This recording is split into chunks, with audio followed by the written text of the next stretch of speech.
Now anyone can create Android app and get downloadable APK which they can install on their phone without writing any single line of code themselves. This is what I use to create this timer app that tells you the days that is left in the month and the year, and also give you some motivational quotes. Okay, it also have a switch button to switch to light theme just like this, and you can also switch back to the dark theme by simply tapping on this, and then that is it.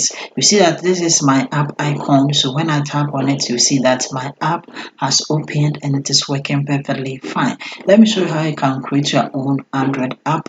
Okay, so all that you have to do is that you have to install VS Code just like this, and then you have to come and then create a test. Okay, so what you are going to do with the test is that you are going to put in your app prompt. Okay, you just paste in the app prompt just like what I have done this way.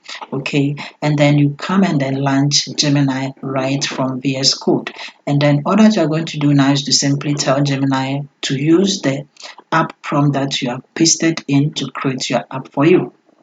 And this is the folder of my app.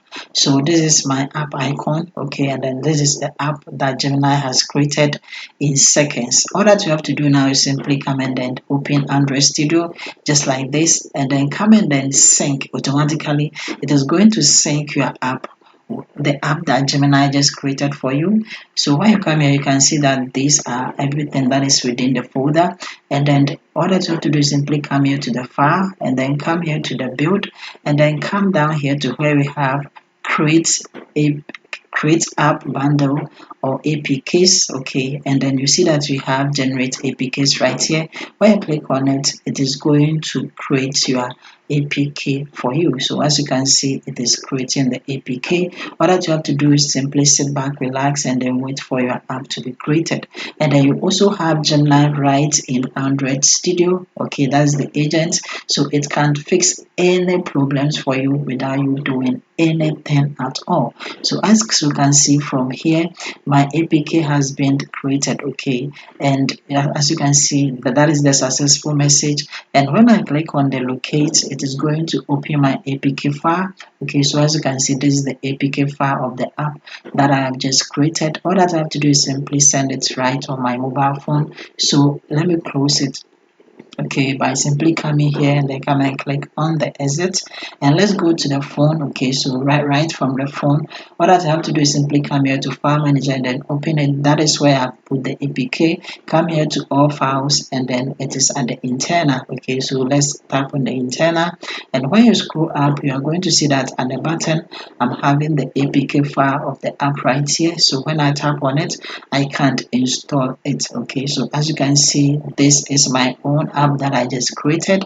Okay, so I'm simply going to tap on the install, and that is it. Since it's new app, it is protected by Play Store. Okay, so it is going to ask me to scan it, but I'm not going to scan it by simply tapping on more details here. And over here, I can simply come in and tap on install without scanning because it was my own created. Okay, and that is it. App is installed. I can come and click on open, and you see that my app is working perfectly fine, unique, and without writing any single line of code. Okay, so I have a full detail of how to create this, okay, your own app, right in the video description down below. Okay, so look down in the video description, okay, and then click the video and then watch how to create your own full Android app without writing any single line of code. Like the video and see you in my next video.